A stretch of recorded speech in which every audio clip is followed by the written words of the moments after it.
I think that it's important to take the time to yourself. I think certain people sometimes do get too caught up in, this is all that I'm doing, I'm spending a lot of time in work, I'm spending a lot of time in studying, I'm not having time for myself, for my family, my significant others.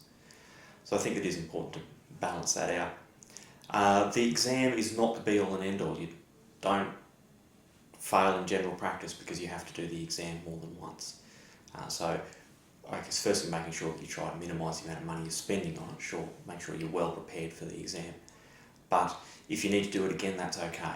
Learn from the mistakes you made, try to get feedback, move on. In terms of looking after yourself, you don't have to know 100% of what's available in general practice. You need to be able to be a competent practitioner, you need to know enough about the different topics, and you need to mention 5 domains anytime you can. I think that really cuts to the whole professionalism. It comes to professionalism as a learner as well as professionalism as a doctor. And there's no value in wearing yourself out. But I think most of the registrars that get to the point of where they're sitting a fellowship exam are really highly skilled students, and I think they probably know what are their limits. I think they're beyond those, burn the midnight oil just before the exam that they might have done as an undergrad.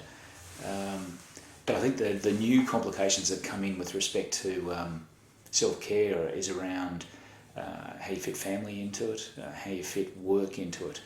And that's why the work has to be focused on the exam. It has to be structured so that it supports the exam preparation.